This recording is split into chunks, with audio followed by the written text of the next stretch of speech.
It's Wednesday. It's the 25th.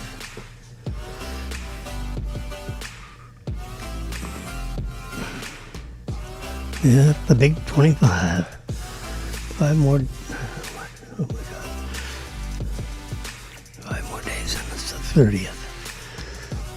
And after the 30th, it's the end of the month.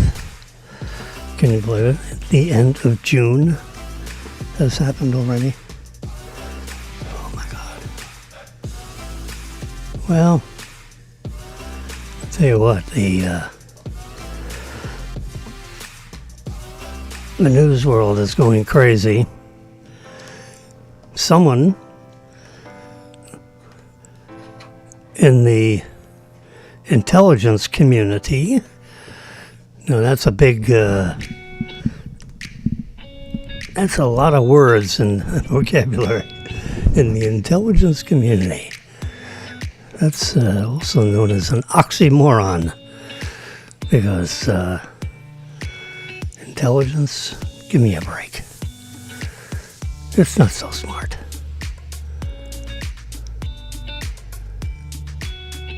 Oops, we got all kinds of... No, we don't want that one. Let's try this one. Trying to... Oh, there we go, yeah.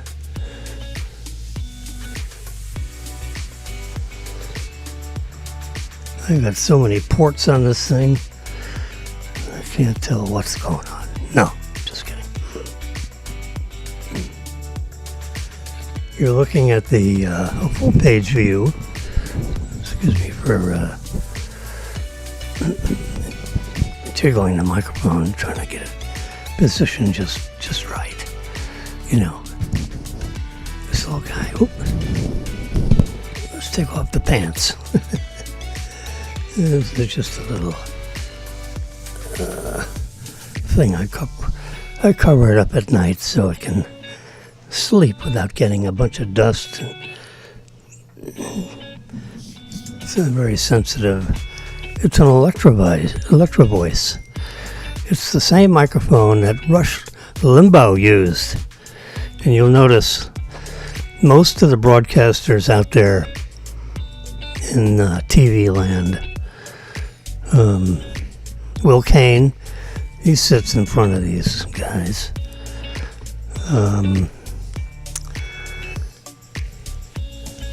But you know, you'll see a lot of these.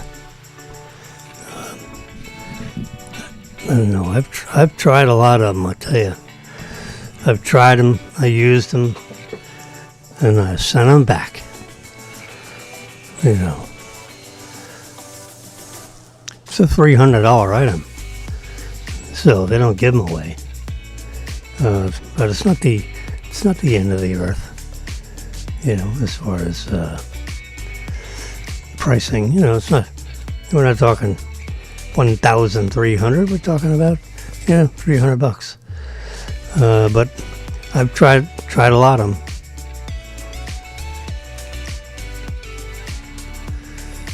The only other one that's, as good as the Shure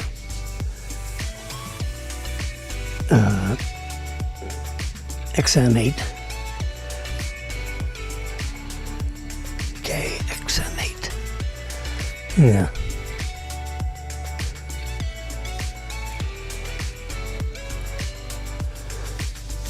But it can't get as low as this one can. These are pretty hot stuff. All right, we're sitting here in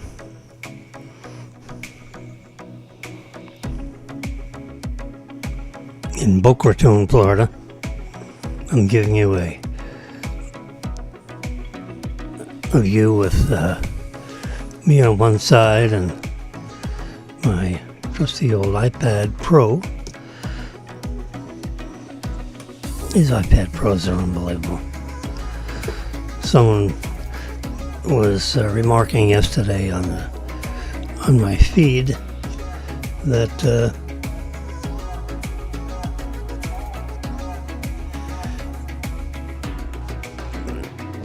computers are slow, and even Fortune 500 companies, are saying, the computers are slow.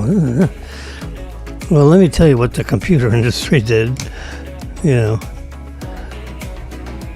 I read a lot about a lot of things. Jimmy is the knower of all things. Not exactly, but I know a lot of stuff. I don't know why I know a lot of stuff. I read a lot about a lot of stuff. I don't know why other people don't know about a lot of stuff, but I do. And when someone asks me a question, I'm going to answer the question, if I can. And if I don't know the answer, I just say, hey, I don't know the answer. Like, you want to get into me with sports trivia? Forget it. Hollywood trivia? Forget it. Computers? Everything in the studio, audio. I mean, this is, I haven't really told this story online before, but there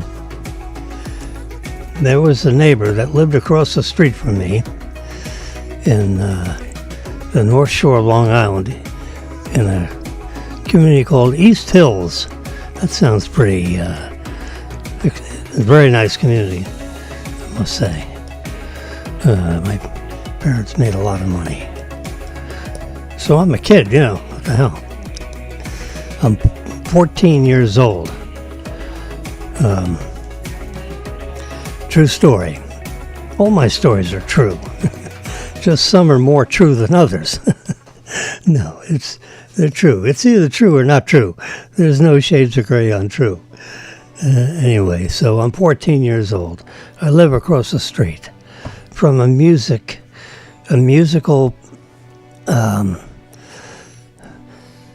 music talent, okay? And he wants to develop a studio in the first level of his house. You walk into his house, and, that's like the second level. And then you can go downstairs to the first level, which opens up out into a balcony, kind of on the side of a hill. I was going to say mountain, a hill. It's a hill about 50 feet tall or something or other, so, and our house was up on this, the plateau of this hill also. And as I remember, my backyard went down also. The patio was elevated, and then you have a sharp slope going to my neighbor behind me. I remember because it was hard cutting the grass. You had to go sideways along that hill. You couldn't go up and down and wear you out. So, anyway. So my neighbor across the street, his name is Albie West. He is no longer with us, I'm sorry to say.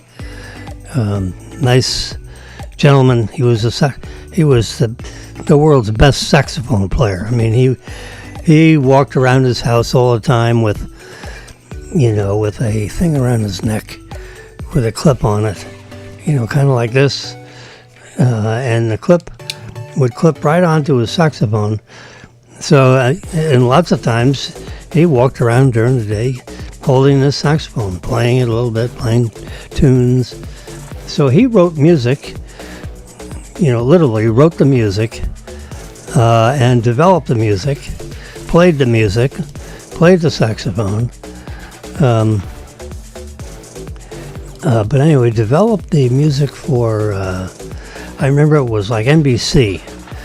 And this is this is a 50-year-old story, okay? Actually, a couple years more than 50 years old, 50 years ago. But there was NBC would have their Fall Film Festival. That's what they called it. And he wrote the music for the 120-second commercial, 2-minute commercial, or for the 90-second commercial for the Fall Film Festival. So they have some announcer making the announcement, and in the background, kind of like the background you hear here with the Epidemic, but it would be, the music that he wrote. So he wrote music, he played music, he was an all-around talent in the music industry, very well known to NBC, as I recall. So he wanted a studio in his basement so that he could put people in a sound stage, sealed up with the audio, you couldn't hear anything, like honking horns or, kids running around upstairs, So he wanted a sound stage where performers could get in there, with a ceiling mounted microphone. You pull it down and, kind of like a microphone like this with a little cover in front so that they wouldn't spit on it or pop, pop, pop, pop. A pop filter, they call it. You hear that real low frequency.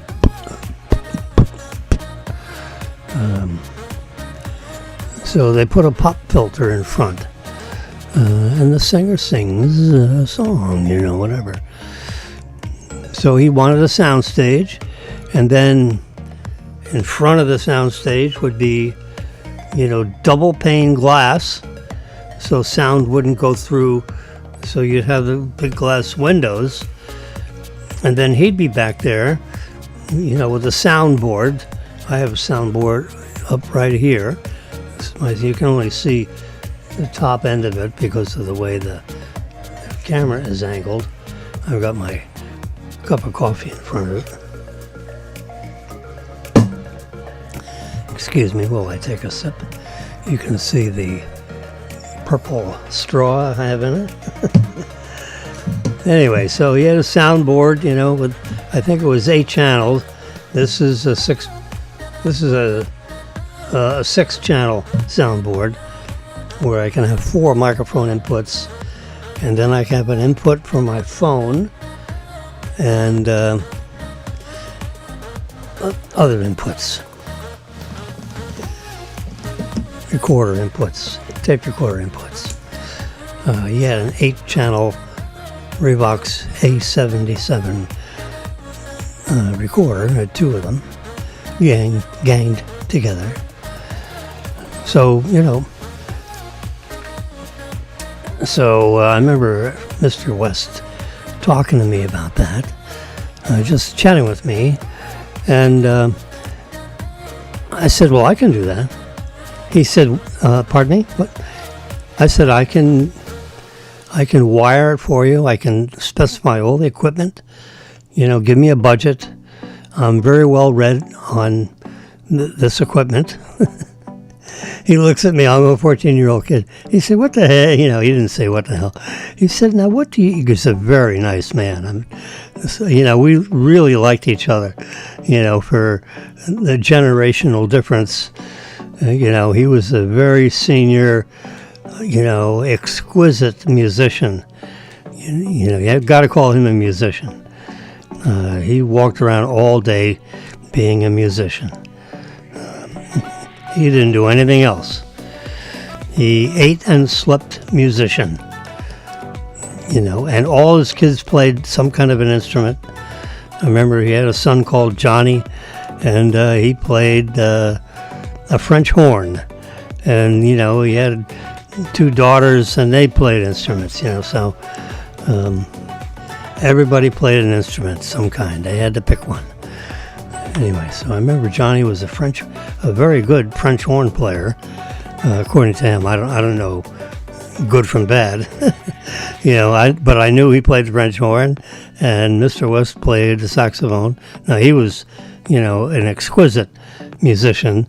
The kids were, musician kids, and then there's Jimmy across the street, who was a technology guy. So I told Mr. West, I said, I can do that. He said, really?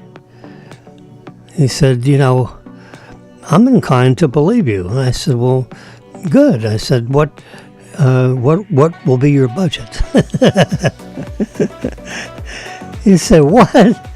I said, well, what's your budget? Because there's all kinds of equipment out there, and I just want to make sure that if I design a studio for you, that we fit within your budget, because I don't want to, underspend, and I for sure don't want to overspend. He says, well, what do you... So he looks at me and he says, well, what do you think I should spend? Now here he's looking at a 14-year-old kid across the street, right? And I said, well, give me a couple of days and I'll come up with a proposal for you. So I went back home and I, got a yellow pad out because they didn't have all this iPad stuff back then. There were no iPhones and iPads back then. So I had to use my trusty yellow pad. So I wrote down and specified. I looked it up, in sources that I knew I could get the equipment, because he wanted the studio right away. So I looked up all the equipment. I wrote out a list of all the equipment. The Reeboks A77 recorders, which are, really the best you could buy. I had two of them. I ganged them together so that he, what he'd like to do is he would like to, he would write a music score. He'd write a music panel. Let's say it's a 2-minute music score. And then what he would do is he would start the recorder, and then he would play out, the melody of this music score. And maybe he was playing that on an electric organ, because he played the piano, exquisitely. These musicians, they play all kinds of instruments. So he would play the piano out, for the, for the melody, and then he'd bring the recorder back to, square one, and then he wanted to then lay out another track for this instrument. Then he'd go back to the beginning, and he'd lay out another track so he would have 8, he wanted, well, I provided for him 8 different channels. I don't think he used all 8. I think he used like 6. But he could go an extra couple of channels. And then after that, he could mix them, so they each had the proper volume level, because instruments, produce sound at different levels. So you don't want one to, overcompensate for the other, or drown it out, if you will. So he would level them all out on the A77 on that recorder. So he'd record from one A77 to the other, and then apply the proper levels for the combined track over on the second A77, where the volume levels would be blended at the appropriate levels. Like we got two things going on here. We got Jimmy talking, and we got Epidemic playing.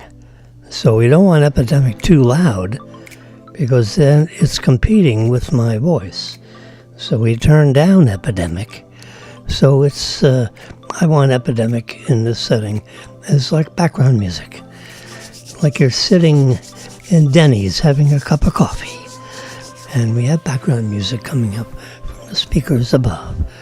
Although this music is being piped in to channel number 2 on my soundboard. Yeah. And then channel... channel 6 over there, we've got, I got crickets. I got all kinds of things over here. Yeah. So I can play my own instruments.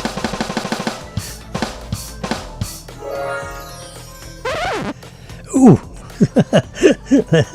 That hurts just thinking about it. See, that's over here on my soundboard. Yeah. Ooh. Ah. God. That hurts my neck. Oops. We got an alarm going off in the building. No, we don't. That's just I got a couple of tracks over here in my soundboard, so that when I end my broadcast, you always know that we bring the crowd in and they applaud for me. Okay, all right, shut the door with these guys. We need to get them out of here. So, yeah. Anyway, so with Alvy West, so he wanted to spend. This is a long time ago. This is 50 years ago. He said, "Well, Jimmy, keep it in around $50,000." I said, "Okay, I'll come up with a $50,000 package." So I went home with my yellow pad and I looked up all the devices and the two Revox A77 recorders, and then of course we had to have custom cables made for to connect these devices. So you wouldn't want 3 foot. You wouldn't want 3, 4, 5 meter cords when the devices are sitting right next to each other, and you don't want to coil the cords because that produces electromagnetic radiation, and that might interfere with the adjacent channel. So you want the cords to go from there to there, and you don't want extra wire. You can have an extra couple inches, but you didn't want to have like a 3 foot wire when the devices are 18 inches apart. So anyway, so you have all this cabling. There's probably $3,000 or $4,000 worth of cabling. You got to order the cables. It takes a couple of weeks for the factories to produce the cables, and they're really I got the best cables that money could buy. With all the proper. You really can't see, but like these cables right here that they make for the USB-C. I mean, these are really well built, and they have strain relief on the edge here, so that the cable doesn't separate from the back end of the USB-C, and this has to be, mounted well in there, and the cable itself has to be, good and sturdy. So, I have a cable right here. You can't really see it. No, you can't see that one. I have an output to the from my MacBook Pro that runs around behind there, and the wire plugs right into, channel 2 here, which happens to be the slider for the Epidemic Sound Instrumental. Because I pull up, YouTube Live, and in YouTube Live, and their music, and the selections that you can get from YouTube Live, which is an upgrade YouTube service, which you pay, $18 a month for. That's what I pay. I pay $18 a month to have YouTube Live. And you're hearing this simulcast on YouTube Live, Facebook Live, or Twitter Live, also known as X. It's always going to be Twitter for me. X, come on. Give me a break. This guy's got X on the mind here. He calls his kid X. One of his sons, he's got a bunch of them. He has Space X. He's got Twitter X. Everything is that. I don't know what the hell. He got hit over the head with an X. I don't know. He wants an interesting character. Anyway, so at 14 years old, I designed Alvy West's sound studio in his basement. and we drew pictures. How much square footage he wanted. This on this side of the window, how much square footage he wanted on the other side of the window. How many musicians, could be in the sound stage, which had to be acoustically sealed, with a doorway in there. It had to be acoustically sealed on all 6 surfaces, top, bottom, and the 4 walls. With the they call it egg crate foam, and you buy these 4 foot by 8 foot foam sections, and you glue them on the walls, all the way, up, down, and on the other side of the floor, because you don't walk on the eggshells, but the eggshells otherwise are exposed, on the inside of the soundstage, including on the door. You have a door, you open the door, on this side of the door, it's painted and looks like a door you'd normally see, but when you open the door, it's, it was like a 2-inch solid core door, with, heavy duty door, and you open it up on the inside of the door, you'd have all this foam on there, and when you shut the door and look at the, from the inside looking out, you just see, this black gray foam all over the place, the ceiling and all 4 of the walls and the ceiling. The floor underneath was lined with the foam, but it was on the underside of the floorboards, which was 1/2-inch plywood.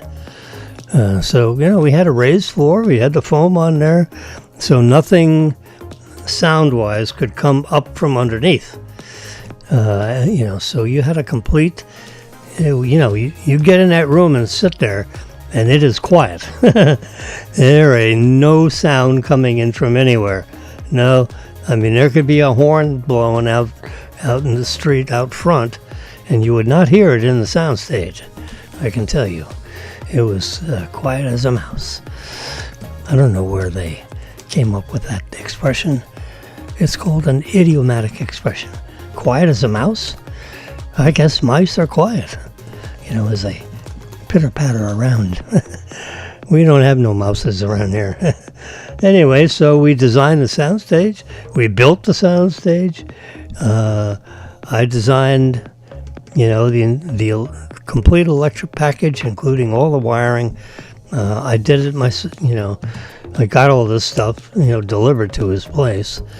And when the delivery guy showed up, I inspected everything to make sure the right things were shipped and received. And I check it off my list. And I go, it was $50,000 worth of stuff.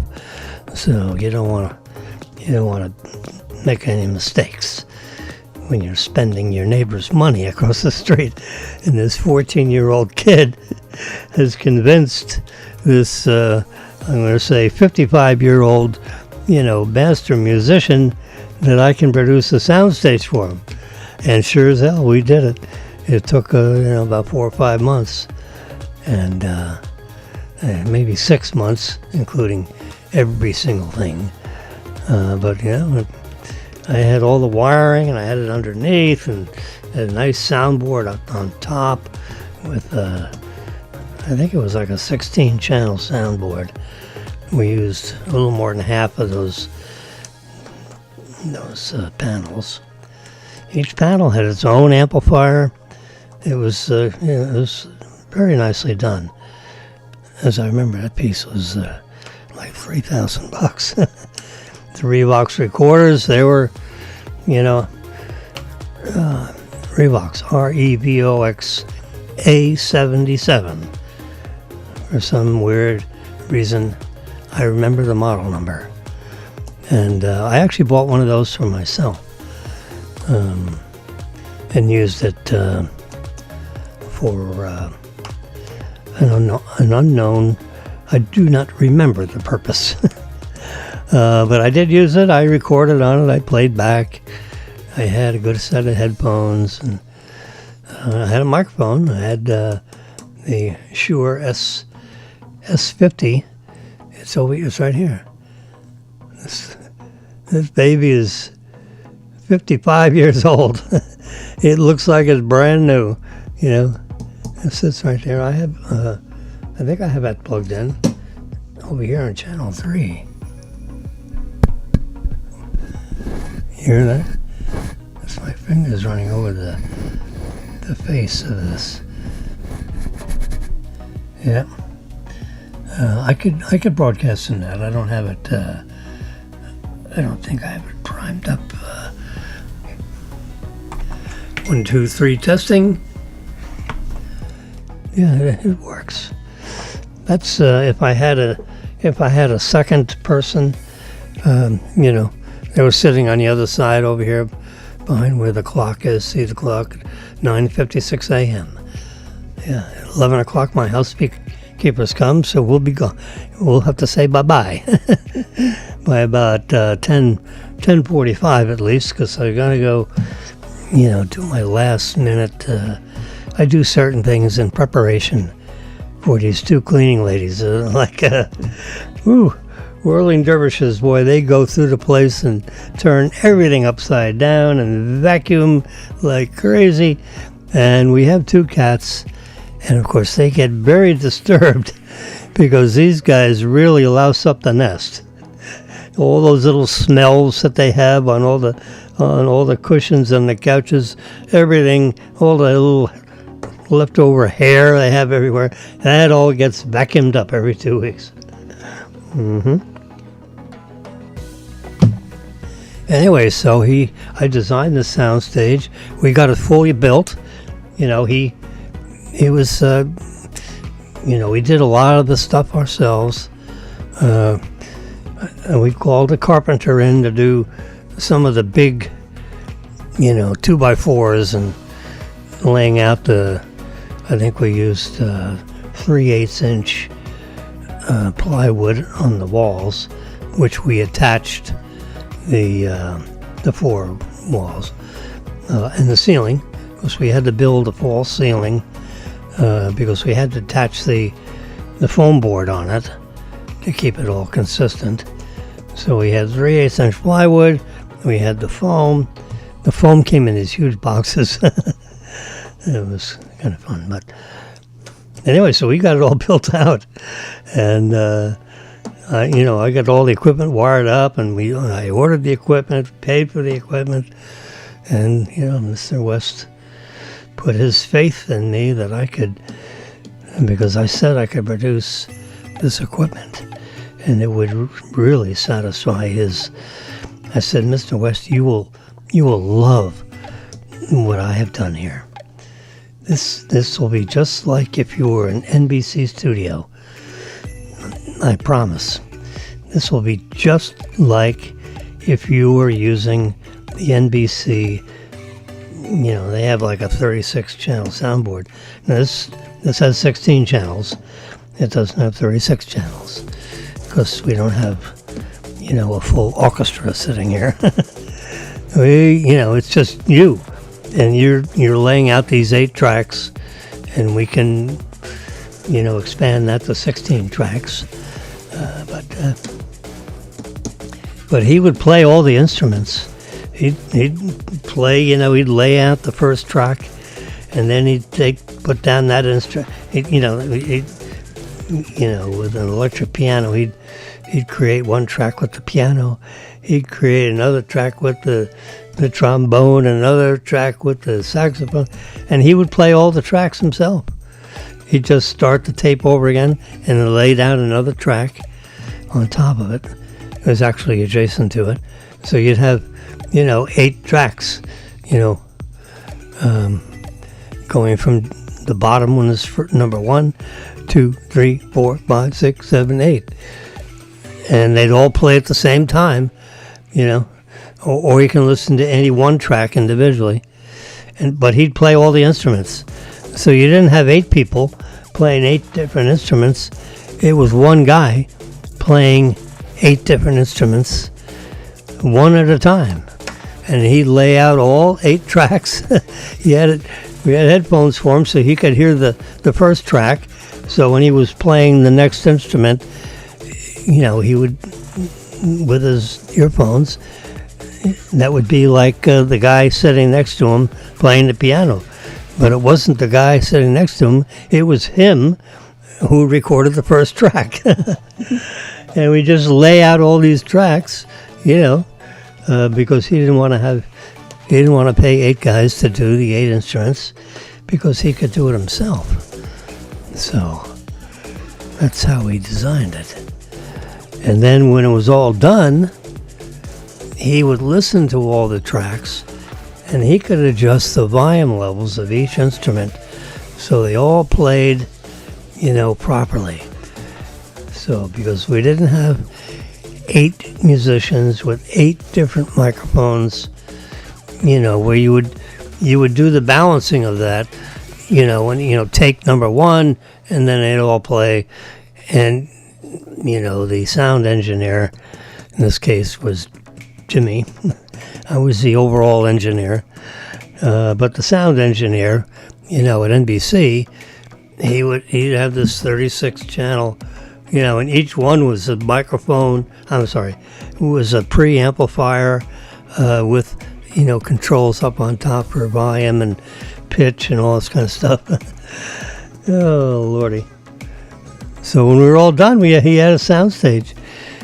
And he looked at me and he says, Jimmy, this is like miraculous, that my kid next door has designed, purchased the equipment, installed the equipment, and taught me how to use the equipment, and I've got a soundstage here. It took about, I'll say, 6 months.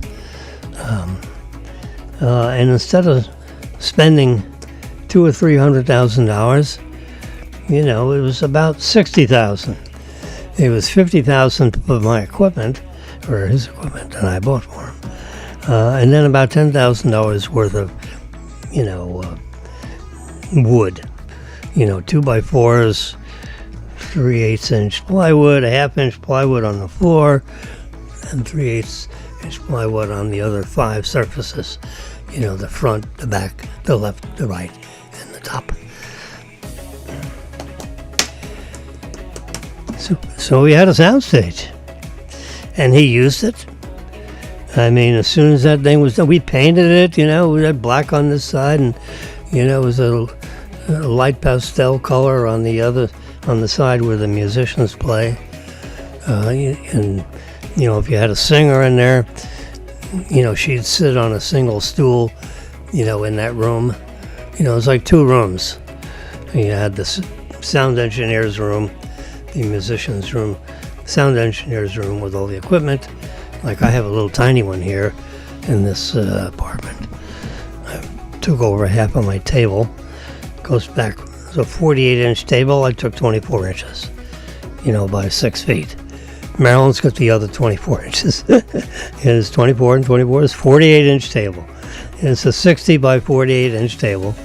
And I have exactly half of it. I laid down blue tape. And I said, okay, Marilyn, that's your half and this is my half. And I'm going to put this little sound stage together for Jimmy so I could produce these crazy podcasts and talk about all kinds of weird things. Anyway, so we did the soundstage thing for my neighbor next door with Albie West, the master musician that lived across the street, with his 4 children that became musicians all on their own. And Mrs. West. Her name was Kitty West from Arkansas, if I remember correctly. Anyway, so he was very happy with, he said, Jimmy, this is like, so after it was all done and he used it for a couple of months, so I went over to the house and Albie West is upstairs, socializing with his family, and I'm over there, to play with Johnny. Yeah, you go across the street to play with your neighbor, right? So Johnny and Sarah Jo were similarly aged to myself. So I would always go over there and play with You know, Johnny and Sarah Jo. That was my one of my go-to neighbors. The neighbor to the left of me was Tommy Gilbert, and Tommy and I were like, we surfed, you know, on the South Shore of Long Island. If the wind was, you know, just perfect coming from the northeast and it'd blow over the island, you know, like the wind would be blowing south, and the water would, you know, prop up, and you'd have these perfect waves for surfing. You know, 6 foot waves. Water was cold. You had to have a wetsuit on. He had a spare surfboard, which I used. I didn't actually have my own surfboard. Yeah, my parents they didn't want to buy me a surfboard. Yeah, it was like $100 or something, and I had it all picked out. And my mother said, "No, I don't think we have a budget for your surfboard." So Tommy had 3 of them, or more. I don't know. He had several of them. He used one. He said, "Hey, just use one of these. You don't have to buy your own." And so I used one of his, and it was white with a blue track on it, I think. And he had one with a yellow track on it, if I remember. So we surfed together all the time. That's my neighbor to the left side of me. And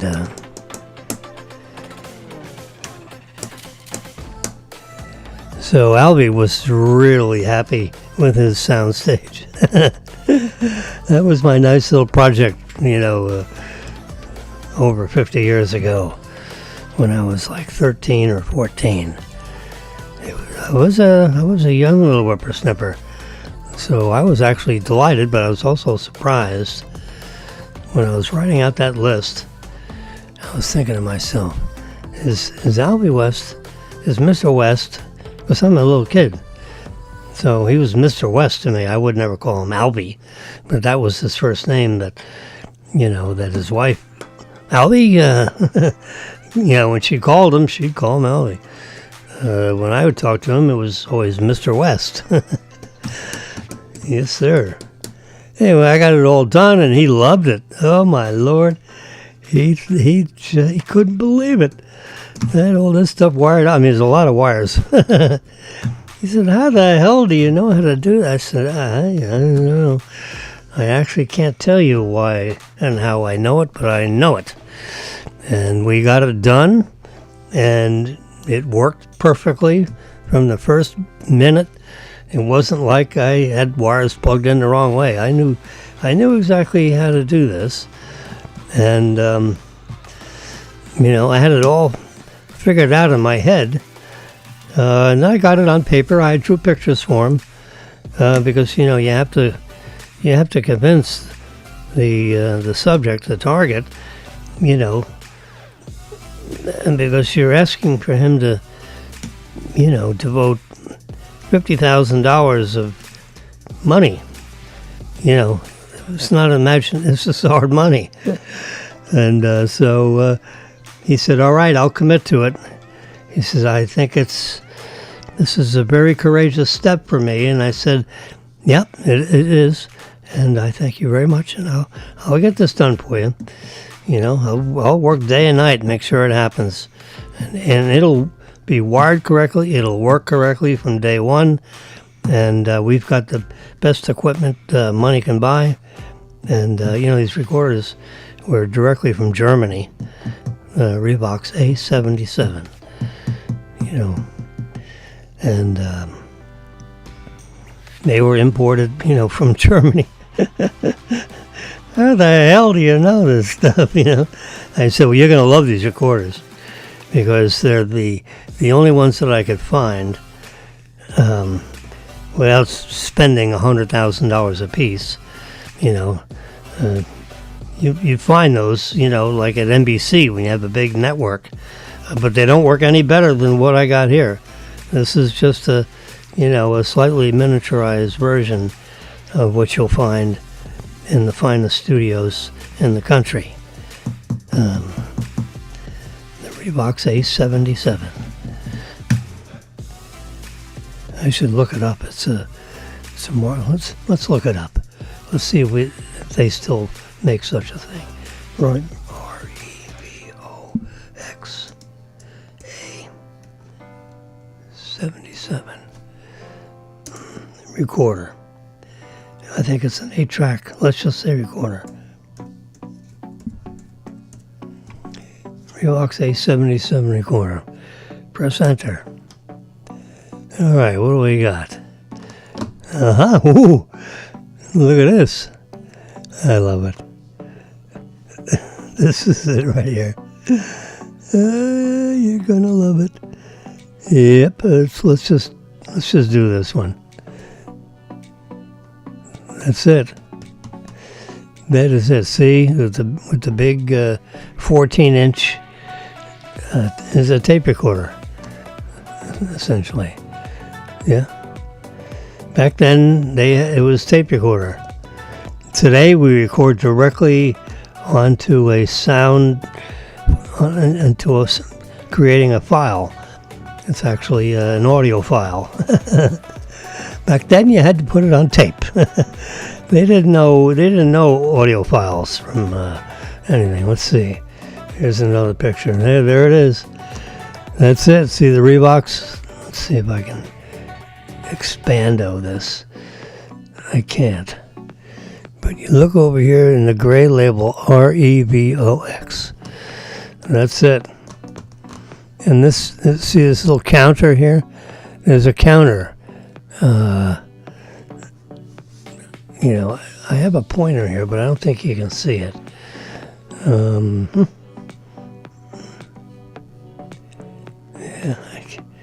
Related images. Yeah, interesting. That is the Revox A77. But see, these 1, 2, 3, 4, 5. There's 5 buttons here. One's red. That's obviously you push that one down when you're recording. It's a combination of 2 buttons.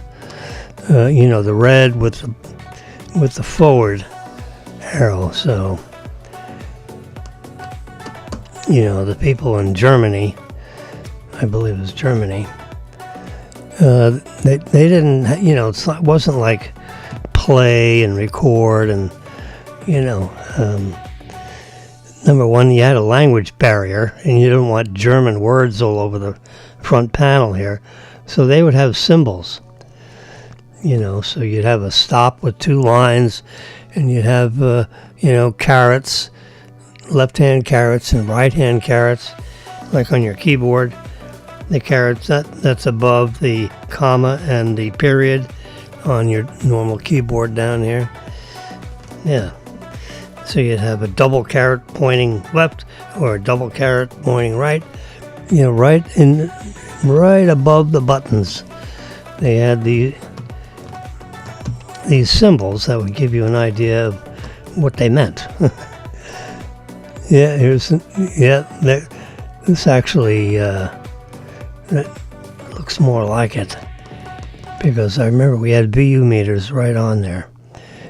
You see the meters on the right side. Yep. VU stands for volume unit. So those needles would respond to the audio that's coming through a particular channel. These 14-inch hubs, wheels, this would hold a couple hours worth of production. Or you could have, different productions on different places on the reel. And this counter, you see there's a counter, right? Gosh darn it. How come I can't reverse pinch that? I cannot reverse pinch that. We have to, let's go back a little bit. We gotta go back. Yeah, let's do the search on Google. It'll come up with the same thing. And we're going to come over here and touch images. There we go. Now this is all. There we go. This is it. Let's pick this one. And I can make this bigger. Yeah, full screen. And yeah, there we go. You see, there's the Reeboks. Stereo is 8 channels. You see, there's a counter right there, and you can reset it.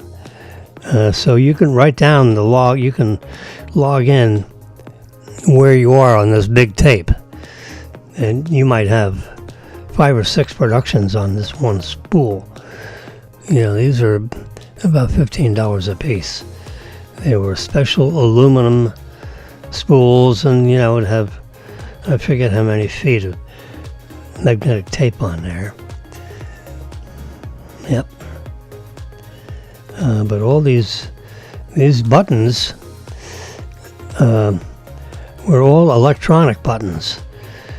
They didn't push some mechanical thing. You would touch the buttons. This is not actually the model. You can see this one had like a red dot on there. The one I had was unspecified. Let's see, how do we get back out of here? This is wearing me out. Let's go. I'll go back to 0. Hit images. Look at all these. There's a picture of one that's right out of the box. Oh, you got all this. There we go. There's a Reeboks A77. And here's one here. It's coming right out of the box. Yep, there you go. Made in Germany. See there? Made in Germany. Reeboks. With the big V. Yep. Packed in styrofoam. Yeah, and see now these are the two, motor-driven spools. And this looks like more like what we had. We had 2 of those. See, the volume units are right over on the right side. Volume unit meter, VU meters they call it. And these buttons over on the left side here, they would activate solenoids. You'd push the replay or the rewind, and then this left-hand motor would, rotate clockwise. And if you wanted to go forward, the right-hand hub, which was connected directly to a motor, no belts. There were no belts. I didn't want any belt-driven, where you got a little tiny motor that's, whining away, and the belt wears out, and, no belts. We don't want to have to take this apart and service belts. So these motors were engineered in Germany for, direct drive motor. There you go. See, here's the capspan motors. They're direct drive, servo controlled. There you go, and there's the servo controller. So, I had all this stuff spec'd out, and I'm recalling it as we're talking. Yeah, I remember the box. Those suckers were, $1,500 a piece or something. My mother. I saved up my money and all that stuff. Here's the tape heads. These were specially engineered tape heads. Oh my God. Had 2 tape heads. They'd operate at 7.5 IPS, inches per second. Yep, or 3 3/4 inches per second. No, we always went with the higher quality, fast. It was better to have more magnetic material, so when you're laying out the sound on the tape, you want the tape moving, there was a 15, actually there was, we had a 15 inch per second mode also. This one has two speeds, real slow and faster. We ran at 15 inches per second. Those wheels were moving. Look at that. This is the underneath side of the Reeboks A77. Look at that. I mean, this is a serious piece of equipment. Yes, sirree, Bob. Woo! You had a motor on each hub. Jeez. Silicone planar transistors. Yeah, this is... There you go, see? Here's a setup. We had two of those recorders ganged together. They were wired together so you could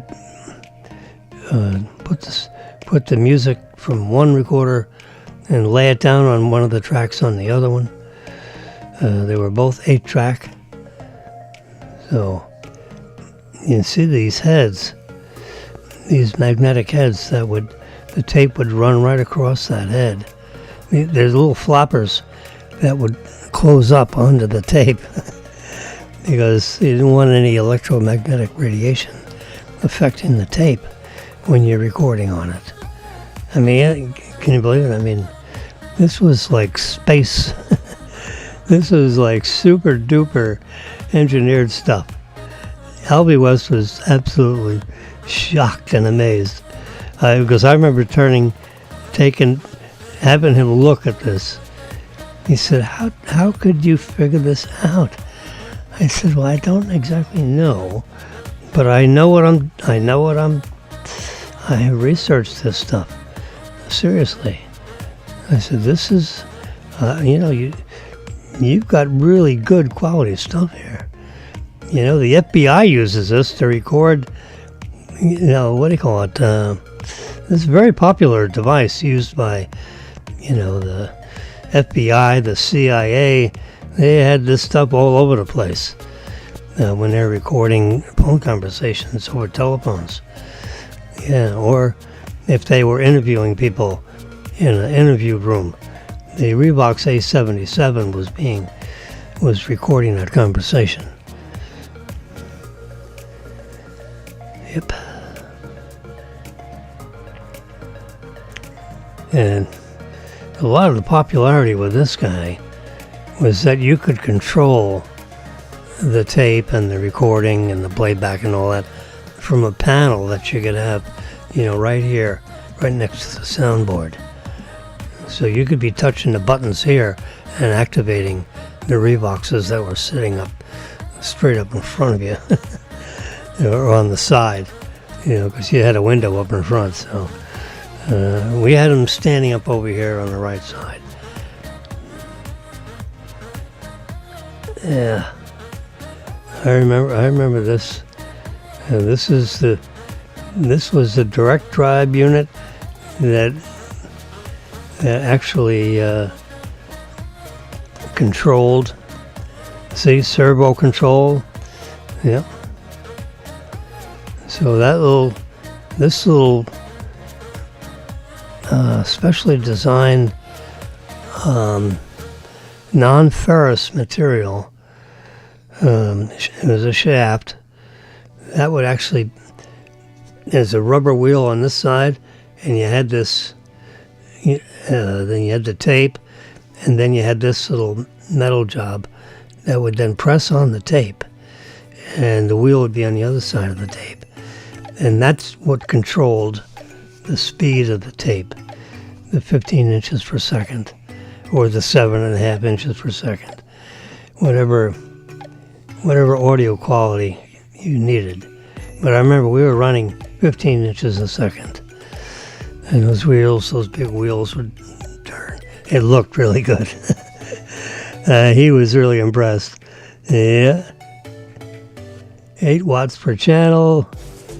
Somewhere it's going to say, the Willie Struder Company. Yeah, there you go.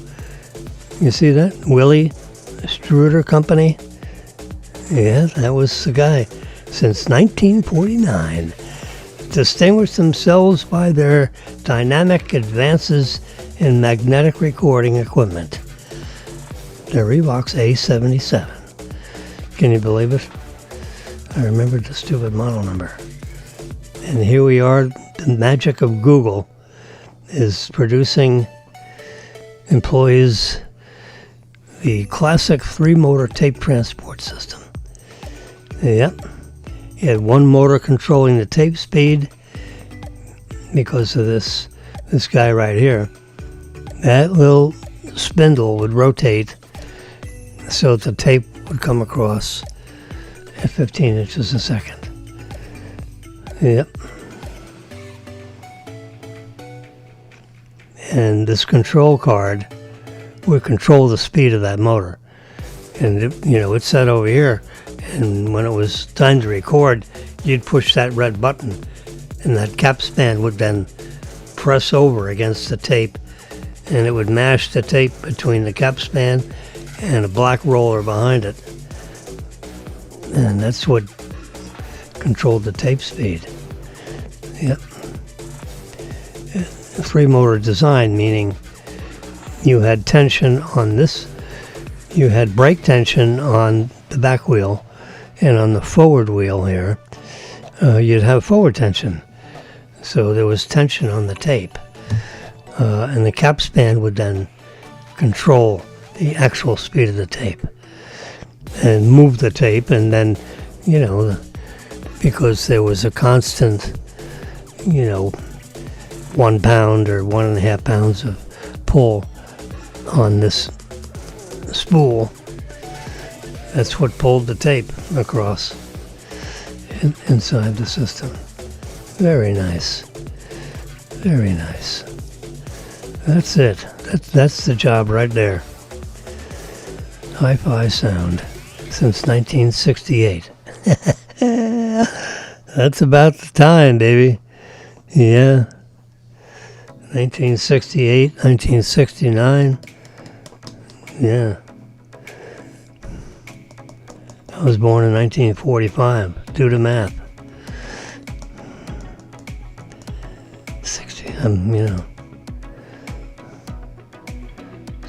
15, 16.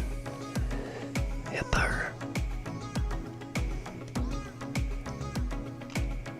Look at the back, underneath side of that. Oh yeah, I took apart these things. I wanted to know what's going on. But this was like military grade.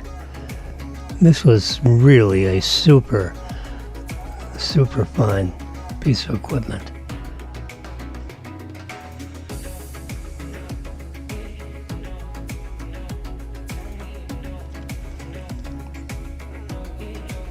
Let's see if we can,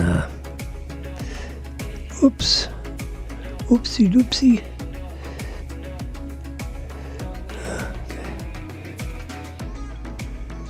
Brand.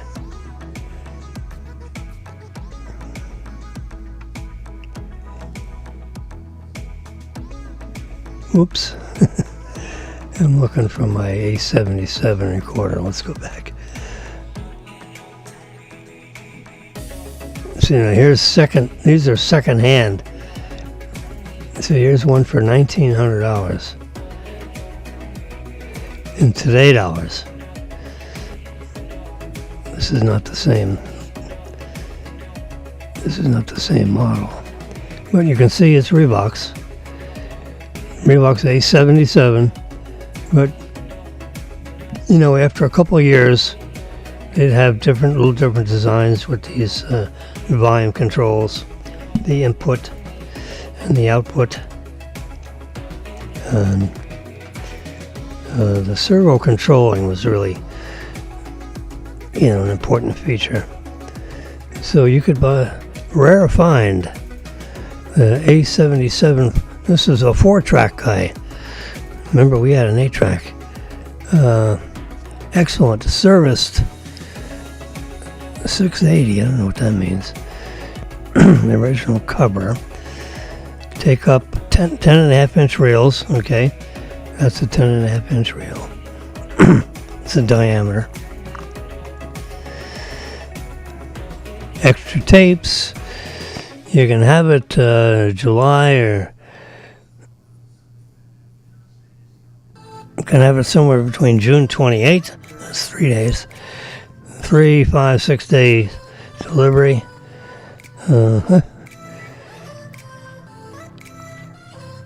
And picked by Maestro Estrada. Vintage from the 1970s. Yeah, 1970. 1968.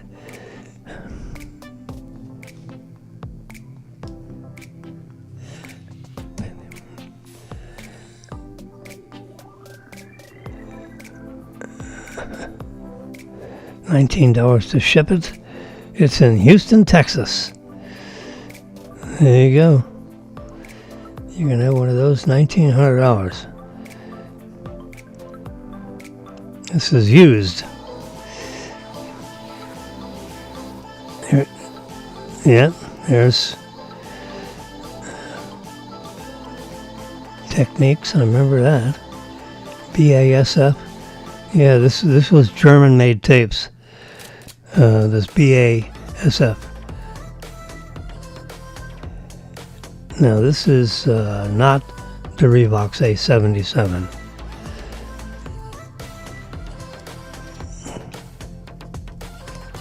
This tape design, the tape would run around the tape was going all over the place.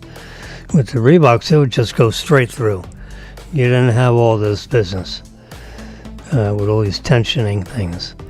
The tensions were set on the reels. There was a light tension on each wheel so that the wheels would, have a brake tension on this side. If the tape broke, for example, both reels would rotate this way for a couple turns, and they'd stop. Reel. Related searches. They had a B77. I never knew that. You learn something every day. There's Revox. See the big Revox on the side. This is more like what it looked like. This was the one we were looking at.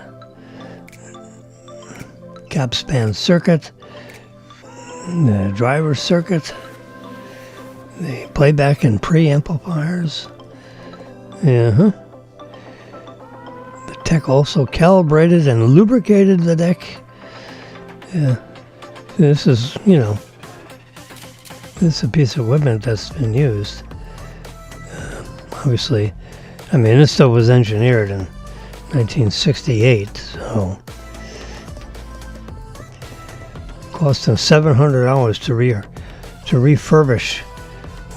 So when he got it, he had to spend $700 to bring it up to speed so that it would work properly. And now for $1,800, you can have the whole shooting match. And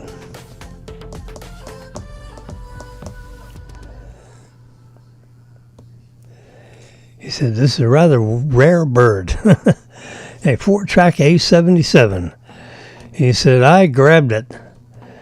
It's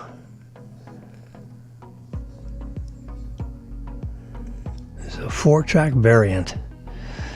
Seems to me we had 8 tracks. Maybe it's because we had 2 of them and it's 4 tracks each. I don't know. I'm thinking it was 8 tracks. Anyway, this is a really, really good one. Restored. Because remember, this stuff is 50 years old. Or 40 years old at best. So to have this in this perfectly restored cost them $700. There's the cover. I remember that cover. Yep. So when you had the reels off, you just slip this plastic cover on, and it would cover everything up very nicely, like that. Yeah. So that's what it looks like without the reels. That's what it looks like with the reels. So you can see the counter in the middle there. But that tape just went straight across. It was a very clean tape design, which is important when you're recording on tape. You don't want to go and doing all these angles. because that you have that magnetic material, and you don't want to, have it go through a lot of arches, because that magnetic material, can peel off in a sense. I mean, it doesn't peel off; it flakes off. Micro dust of the magnetic material, will drop off the tape, and that microdust has, that micromagnetic material that's been, applied to this mylar tape. That was the material. What goes on can come off. So my theory is, I want that tape path to be as, stress-less as possible. Yeah, let's see the panel where you connect the wires. It's all very perfectly, the 1/4-inch jacks, yep. Uh-huh.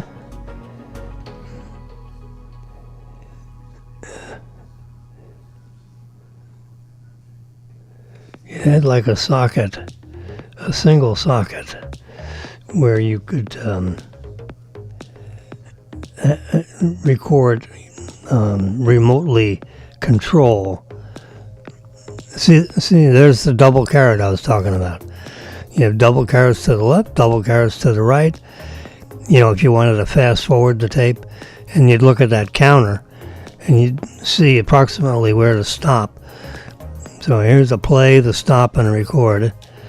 And you could monitor what's going on with these volume controls.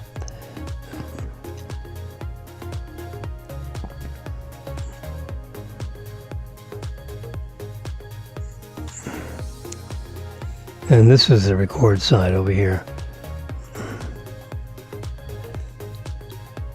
Vintage from the 70s. Yeah, we're going back through memory lane on this one. Reebok's A77. Can you believe it? And you'd find them in all kinds of conditions. Yeah. Is this a Reebok's A77? No. That's a Pioneer something or other. Yeah, he had a lot of different companies making these things.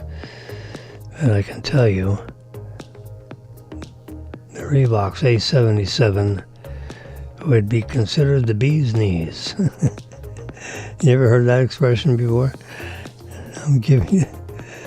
There you go. This is a beauty.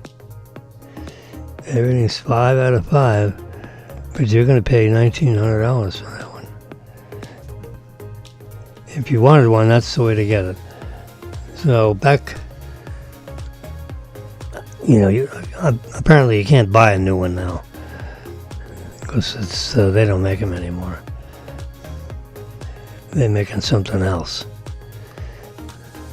Willie Struder, he was the chief engineer that designed this thing in the 1960s. Can you imagine how amazing this Google is, that it could find this thing just from the few keywords I put in there? Reebok's A77. Look at that. That was my search term. And it comes up with this stuff. Unbelievable. You can buy this one for $144. Yeah, I'll bet. And 33 cents. Here's one, $1,200. What does this look like? Reebok's A77 Mark III. That's interesting. It's in like a suitcase thing for portable. Yeah. You put a couple of reels right on the top there, and open that thing up, and just, you see it had little feet on the bottom. So you could just leave that in that case and turn that up so you could have like a portable sound stage with you. Ships from Florida. Reebok. Rovoke. Can you believe they spelled it wrong? See, REVOX. They have on here ROVOC. Boy, that's a weird find right there. Rare find. Rovo K77. Sorry, guys. It's REVOX. It's right there. A nice big label. This is in good shape. Look at that. That is in outstanding shape. So you can plug the microphones right in the front there. We didn't. They were plugged in the back. Yeah, there's a little dent there. See a little dent? But the inside of this thing is crystal clear. Looks like a little corrosion on this metal, on these guys. Yeah. $1,300 you can have one. You can have that one. They got different pictures. There you go. It's sitting there. Let's see. This I was going to say this internet connection is pretty slow.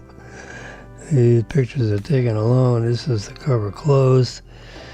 Yeah, I've never seen it in a suitcase. Kind of design there. REVOX. There you go. And they have Rovo on there. How stupid is that?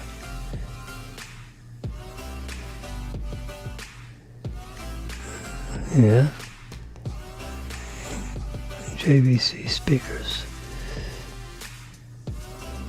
Speaker design, that's another thing. Yeah. We had some speakers in there.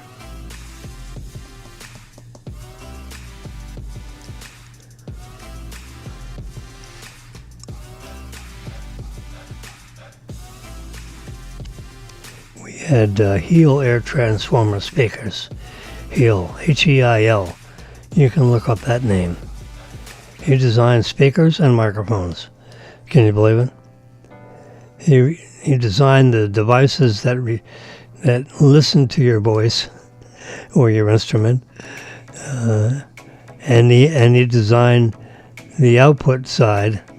The speakers that actually deliver the sound into your ambient space.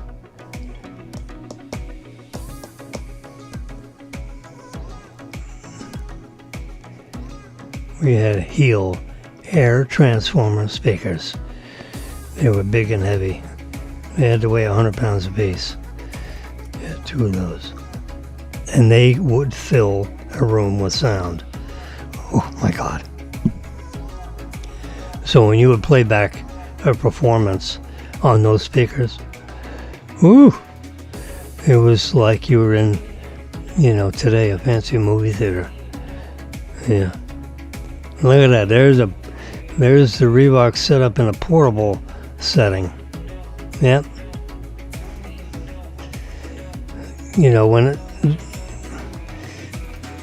These things would not be a musical setting. When they use these devices, this would be like, and if you were setting up shop to record phone conversations, or to have, you're going to be interviewing people. Security people would have this if they were interviewing for, lost scenario. And they're going through all the suspects and asking them questions, while they're wired up, with this. With the lie detector equipment attached to them. There's the Revox A77 manual. Yes, sir. Revox Struder. Remember Willie Struder? Struder Revox. Poseidon's lichen. Yeah, that's the operating instructions. Oh boy. In German and English, and probably French. French was the international language at one point. Yeah. Mm-hmm.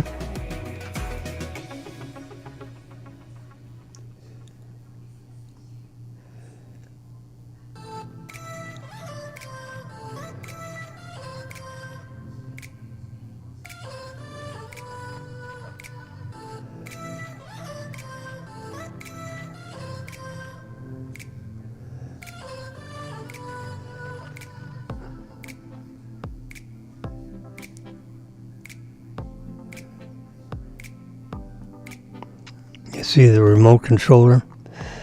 That was